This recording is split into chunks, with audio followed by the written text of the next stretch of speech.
serious, when did you realize you were being manipulated by someone you trusted? My best friend suddenly distanced herself from me, but every now and then she'd call and ask if I wanted to do something. And I was encouraged because I thought it meant that things were still good between us. It took me an embarrassingly long time to realize that she only called when she wanted to do something that required a ride, since she didn't have a car. The only thing I can say in my defense is that I don't use people that way, so I didn't recognize user behavior. You can bet I do now. I was living with my former best friend and his GF at the time. When I asked for grocery receipts, I trusted him and his ex to buy groceries. BC, I didn't have a car at the time, plus our work schedules were different, so I couldn't go with them, and they wouldn't provide any. The only reason I became suspicious was BC, they started asking for a ridiculous amount of money for my half and the actual amount of food wasn't adding up. Up until that point they never asked for a crazy amount, and I was content with our groceries. But I noticed they became extremely greedy. When I then asked to see a banking statement, they wouldn't even provide me with that either. At that point I just realized they were finessing me out of extra money and I started buying my own food. I just bit my tongue. BC, we only had like 2 months left on the lease.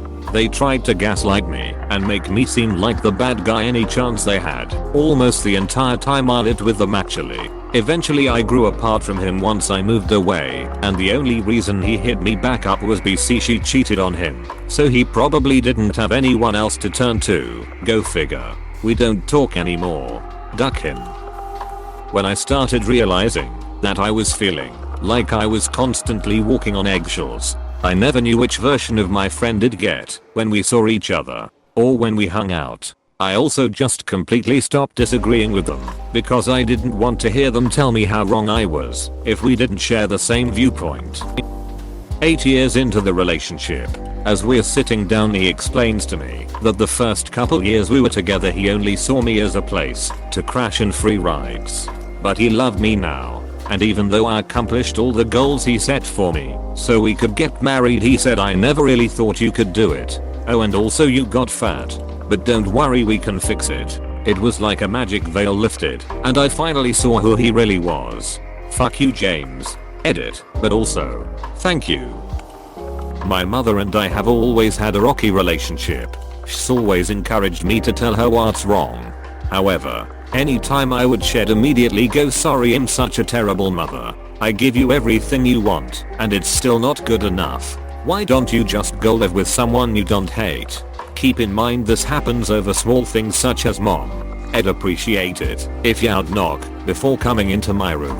You know how easily I startle, and you barging into my room really upsets me. Update. I'd like to thank my psychotic mother for all the upvotes, the awards, and for helping me find other people that relates to this bullshit dramatic wave and bow. When your parents get a divorce, it's rare for both parents to take the high road and not twist the narrative to get the kid or kids on their side. Having one or more parent talk shit about the other through their kids is pure manipulation. Having one or more parent talk shit about the other through their kids is pure manipulation. Is it ever? My god. My ex-friend in early high school had divorced parents, and they had a nasty divorce and would legit do exactly that to both kids. I witnessed it way too many times, and it was so uncomfortable to be around cause I got they hated each other and didn't get along and all, but it was super toxic to their kids. Like for example, my friend played into the manipulation, so she didn't make it any better for anyone either. She was very spoiled with expensive items and one day wanted something fancy and brand new. So she asked her dad. He said no, she has to earn work for it. So she gets mad at that and goes to her mom and tells her what he said, so then her mom goes and buys said item to spite the dad. It was just an endless cycle. After 16 years of marriage, I realized my now ex was manipulating me. I would work and take care of the house, and if I asked him to do something like get a job or clean up, he would stage a mental breakdown and make me feel bad for asking him for help. He would play up a horrible childhood or PTSD from the military to make me feel like I need to take care of him, then would play on his computer all day and smoke weed while I worked. Found out that a lot of his horrible childhood stories were made up, and that he never made it through basic training in the military. I'm happily with someone now but still catch myself cringing when he does things like cook or clean, thinking that he is going to yell at me for being lazy. Meanwhile he loves me and is just doing things to take care of me. I'm working on deprogramming myself. When literally every time me and my mom talked she played the victim. I was trying to help her raise me, ask me about my grades and stuff. For her I just existed. She wasn't responsible at all. I grew up watching her play the victim to others, and I was always on her side. Cause she's my mom, you know. Also I never really understood what was going on. I started getting older and older, and seeing shit after shit she did.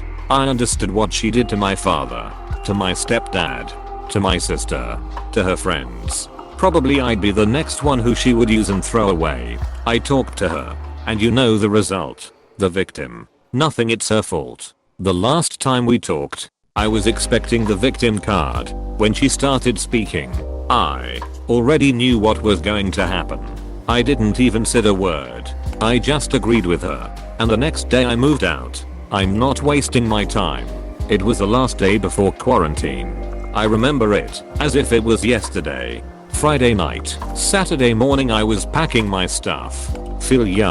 Tried talking to my grandma about how she was emotionally and physically abusing me. She just played victim and kept repeating that I hate her. Out of all I said she only got that I hate her. Then she started crying and playing victim. Ducked up part is she was lying in most of what she said. Even more ducked up is that she acted like nothing happened the next day and kept trying to be nice. The most ducked up part? T? Question mark question mark. This isn't even the first time. It's been the same shit for years. S. Unlike you I can't leave yet because I'm finishing high school, but it's gotten to the point where I don't feel anything anymore. I'm just counting down till the day I leave. I don't care about the relationship or anything about her. I've totally shut myself off emotionally and physically. Can't keep killing myself like this. Living with a self-centered, narcissistic asshole is a lot. You're going to survive, brother. The only advice I can give you is planning. Don't move out immediately after a discussion. Count down your days. Plan when, how, where you're going to leave, and when you feel 100% prepared, do it. Don't fight yourself. People will ignore your pain and say you're in the wrong. They'll make you feel bad about your decision. Even after all the storm, you'll feel a little confused on your decision. But after a while, when everything's fine, you'll realize you did the right thing. They played victim every argument. Caught them in lies all the time. Talked behind my back. Tried to make me feel the same way they did about everything. Stole from me. Ghosted me every so often. And hearing the same thing about them from other people. She always managed to make me do things I didn't really want to do. But the last straw was when she decided I had to stop being friends with two mates of mine over something stupid that offended her. Cut her off over that, and she then proceeded to act derisively. You'll come back. Then badmouth me, and then begged me to take her back. 10 years later I'm still friends with those two guys, and she's still out of my life. Do you think she was trying to cut you off from other people around you to try make you vulnerable? Sounds really manipulative to me, and a story of baseline of a few other manipulation stories like this. She wanted total control. She once complained about a person who didn't want to put her at the center of his life, and I will never understand why I wasn't smart enough to end it there. She has a history of falling out with people because of behavior like that, but she always finds a way to crawl back. The fact that I was one of the few who got away for real made her really mad, and she started having erratic behavior going from "you are an utter piece of shit" to "please, please, please, take me back. I need you." This lasted for a few years, but she seems to have gotten over it now. Haven't heard from more of her in a while. When I was 27 I started taking my anxiety and depression seriously and began seeing a therapist. It wasn't until then that I realized, looking back all these years, that so many people had been manipulating me and or taking advantage of me, and I just had neither the self-esteem nor the mental clarity to see it. Ditto. I had an atrocious childhood, and any time I opened up to anyone, they would downplay everything. They weren't there. They didn't know. but they were sure it wasn't that bad. Or I'm sure your parents did their best, etc. It wasn't until I went to therapy did I slowly realize that yes, it was really bad. Took me until after the engagement to realize that my cheating ex-fiancé was trying to browbeat me into submission. In a hoe, I quickly recognized emotional blackmail and manipulation from my mill. After getting married to a different girl years later due to that experience, I called her out on it. She doesn't like that. But since my wife and sister-in-law and brother-in-law also recognize it, they've got my back. When after weeks of pitting me against my mom through lies and really horrible words, women aren't shit, your mom's a whore, my stepdad kicked us out of the house for being annoying. I lived with my aunt for 2 weeks, one with my ma and brothers, and one without them, because they went back. I took most of that time to talk to myself about the kind of person he was and consider how I idolized him. I have a bad relationship with my father, so when I first moved in with my stepdad I latched onto him as a figure. Now after 4 years we have a dogshit relationship. I'll likely detest him for the rest of my life. I feel so horrible for my ma and how I treated her then, but I don't want to bring it back up. I told her I'd chose to live with him over her if they broke up. I never thought about how she felt hearing her own son say that until afterwards, and it'll haunt me forever. It may haunt you and her less if you talk to her about it. It sounds like there could be some healing to be had there if you talked things out together. Grain of salt and all that. I don't know your full circumstances. It's just worth consideration that she might really appreciate your support in telling her. When I was about 12 I noticed that my younger sister had the hardest time walking in a straight line. We'd be walking along the sidewalk and she'd constantly veer into me. I finally got frustrated once and told her to pay more attention. That she probably didn't realize it, but she was crowding into me all the time. She said I wondered when you'd notice. She'd been doing it on purpose. Come to find out, she was doing lots of little things on purpose. Like asking me to get her a drink when I was heading into the kitchen for something else, just to see if I'd do it. I know it sounds inconsequential, but this realization had a huge impact on me. I'd enjoy doing nice things for people I love, because why wouldn't I? But suddenly I realized they might not be extending the same thought and care to me. It had never occurred to me to ask people for things just to see if they'd get them, or herd them around, just to see what they would do. It had never occurred to me to play mind games with people, or that people could be playing mind games with me. I never said anything to her about it after that, but it broke something important in our relationship, and it added some difficulty for me in trusting other people and their motives. Still bugs me thinking about it now, and it's been over 20 years. I understand you. It's awful. My sister is like this too, and for the longest time she derived pleasure from it, and even more so, a gleeful sort of malice. Once I realized it and pointed it out to her, I still remember the mean gleam in her eye, the derisive snicker as I accused her. She didn't deny it. She said I was so easy to control. It left me shaken. What was wrong with me that I had allowed that control over me?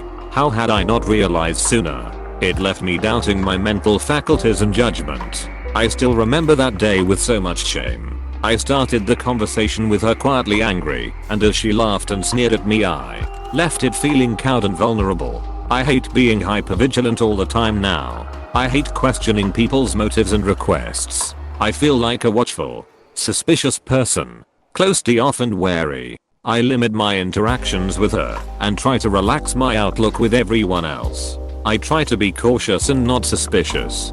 Careful, not gullible. It's a process. The telling interaction happened in our 20s, when I just could no longer go on ignoring her actions.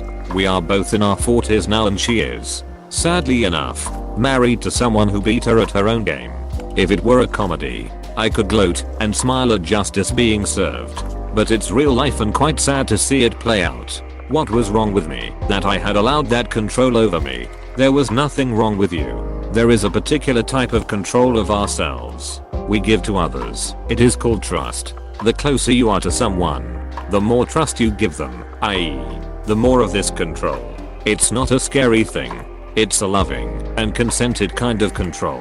If a friend asks to borrow something, we comply. Not because they've gotten inside our head, but because we platonically love our friend and we want to do kindness towards them. In this, we allow their wants to influence our actions. And as per Hanlon's razor, we trust that our friend's missteps and slip-ups are the result of carelessness, not malicious intent. So like any sane person, you assume the best of your sister, until she came right out and clarified your misconception. When my sister became ill, and our mother kept pushing me to call your sister, she's sick, and because I'm generally a nice person I did. And when I began to wonder, the time I was admitted to the hospital for a bad MRSA infection, or when I was dealing with all kinds of medical trauma prior to the MRSA, I never got a call from my sister. Did our mother ever say the same to her?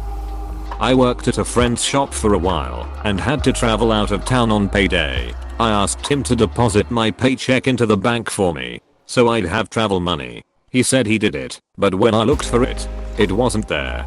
Days passed and he sent me a photo of himself at the bank with money, saying okay it's done, with no apology about lying prior to that. I started watching everything he did after that and realized he was a pathological liar and had lied to me and everyone else. From the start of our friendship, I never trusted him again. When I checked my bank account and my house deposit was significantly diminished by now existent. Then the large transactions using my account at cafes and restaurants was kind of a sign something was up. Money is just money. His loss. My cousin stole $2, 3 meters from his parents and our grandparents. He was their financial advisor. Grandparents sold their house and moved in with my other uncle, and his parents are gonna have to work into their 60s. They're in their early 50s and were going to retire last year, which is how they found out about it. This is a long story, so bear with me on this one. Had a friend who always told me outlandish stories about herself. She seemed like a cool person, and I found her very interesting. She had told me that she was born in Korea, lived there until she was like 7, moved to America, was held back a couple of years because she didn't speak English, and that's why she was 18 in the 7th grade. Went a few years thinking that was true, until I mentioned the story to my BFF and found out that she had been next door neighbors with my friends her entire life. When I confronted her about it, she claimed she never said that. Every story she ever told me about herself, she claimed never happened. It was really confusing, but I had a bad memory, so I just wrote it off as a misunderstanding on my part. Then she told us she was friends with one of our favorite pop idols. Still not sure how we believed this one. Told us she met 2 of them while in school in Korea, and that they introduced her to the rest of them. Took me a while to realize that was impossible, seeing as she had told us she never lived in Korea. Started noticing more inconsistencies with many of her stories, and that everyone who knew her had a different version of who she was. That's when I started to realize that she lied to everyone throughout our entire friendship. I don't know what's worse, the fact that she tricked multiple people into believing all of her lies, or the fact that I'm one of the only people that picked up on it. I'm so sorry for what I'm about to say, but I used to be a manipulator. I didn't even realize I was doing it. I always thought I was right. I realized I was so wrong was when my best friend got a boyfriend, and I was incredibly jealous, and I was desperate for his attention and to just forever be my best friend's #1 guy so much so that I didn't want him to hang out with anyone else. I used to say things like, why did this change things between us, and we've known each other for years and this guy comes out of nowhere thinking he knows us. Awful shit like that. And I honestly thought I was the victim, and I did my best to make my friend feel like I was the victim. One day my friend texted me to cancel plans with me to hang out with his new boo, and I said out loud I'm going to freak out over this, and started typing. And my brother just turns to me and says, are you serious? Don't do that. It seriously got me to think about what I was doing. In another instance I was messing with my cat, as one does, and my brother says, why do you do that to her? And I just said I can do this because she just keeps coming back. And my brother, in a joking tone, says, haha, you sound like an abusive boyfriend, and tbh, that was the line that made me rethink my whole attitude. No one has ever said anything about my behavior.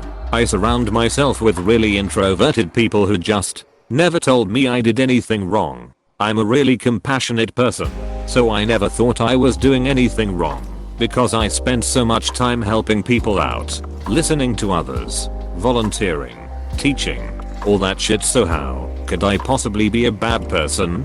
Question mark? Question mark? /s. But it's clear now that I was also a very selfish, manipulative person. It was never anyone's responsibility to tell me I was being shitty, and I'm surprised I didn't lose more friends. I've never admitted it, but I'm so glad my brother and my best friend put me in my place, so to speak. It took years, but I have since unlearned my problematic behavior, and I put so much effort every day to be a better man than I used to be. Apologies will never be enough, and I do everything I can to make up to my friend. I'm still best friends with my dude. We really patched things up after a few years. I was actually his best man at his wedding with the same guy that I thought was ruining our friendship. I have since become close friends with my friend's now husband. It took me a while, but I apologized to him as well. IDK, I feel like I'm living proof that the nicest person can have the illest intentions, and we should all be more critical about who we think we are as a person. Thanks for reading. I feel like I just confessed my deepest, darkest secret. If you find that you are being manipulated, the best thing you can do is to cut people off or tell them that they are being super shitty, and don't take shit from them. Stay strong. It's your life and no one owns you, and you don't owe anything to anyone. If you are manipulating someone, duck you. You don't own anyone and no one owes you anything. People live their own lives outside of yours. Edit. Here's some more stuff for you guys. I know I said just cut people off, but I understand that can be very traumatic for some of us. Some people can be helped. Understand that some people don't even know they are manipulative, and they're likely hurting too. Some people are worth the effort to correct. It prevents them from manipulating others in the future, and overall will better their lives as well as your own. If they are truly someone who cares about you, they will change for the better. It's difficult and painful, but perhaps the best thing you can do for yourself and for others. Not to be that guy, but I'm really glad my friend gave me a second chance, and I honestly think we make each other better people. My friend and I may be in a relationship with other people, but we are each other's soulmates, no homo. But we all need to remember to do what's best for yourself before anything else. If that means letting go of someone, that might be it. If you enjoy watching these videos, make sure to hit the subscribe button and like this video. Thanks.